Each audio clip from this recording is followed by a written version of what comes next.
Introducing Growth Guarantee Homes from MP Developers. Trust forever. Lion சாக்லேட்ஸ்ல பாதாம், dates, chocolate மூணும் இருக்கு. ருசிக்கு சாக்லேட், அயன் சத்துக்கு டேட்ஸ், புரோட்டீனுக்கு பாதாம். தாத்தா ரொம்ப டெலிஷியஸா இருக்கு. Lion choco dates.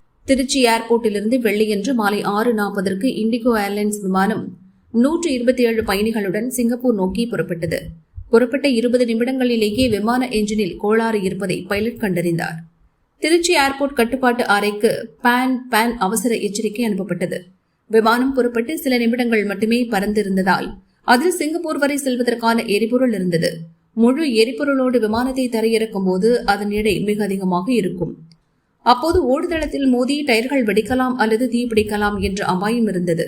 இதனால் விமானம் பாதுகாப்பான எடை எட்டும் வரை வானிலேயே பறக்கவிட்டு எரிபொருளை செலவழிக்க வேண்டியது அவசியமானது.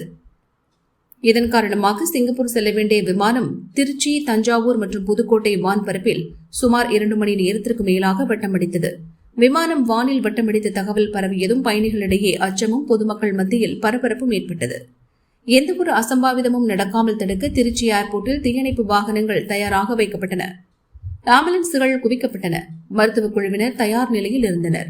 விமானம் ரேடார் மூலம் தொடர்ந்து கண்காணிக்கப்பட்டது. பைலட் மற்றும் விமான கட்டுப்பாட்டு அதிகாரிகள் தொடர்பிலேயே இருந்தனர்.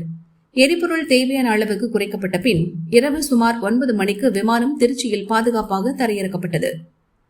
விமானத்தில் இருந்த பயணிகள் மற்றும் ஊழியர்கள் அனைவரும் பத்திரமாக வெளியே வந்தனர். விமான நிலைய காத்திருப்பு அறையில் தங்க வைக்கப்பட்டனர். மாற்று ஏற்பாடுகள் செய்யப்பட்டு காலை வேறு விமானத்தில் சிங்கப்பூர் அனுப்பி வைக்கப்பட்டனர். ஏற்கனவே கடந்த 2024 ஆண்டு திருச்சியிலிருந்து சார்ஜா புறப்பட்ட ஏர் இண்டியா எக்ஸ்பிரஸ் விமானத்தில் இதேபோல கோளாறு உண்டானது. விமான சக்கரத்தை இயக்கும் ஹைட்ராலிக் இயங்காமல் போனது. வானில் நீண்ட நேரம் வட்டமடித்து திருச்சியில் பாதுகாப்பாக தரையிறக்கப்பட்டது நினைவு கூறத்தக்கது.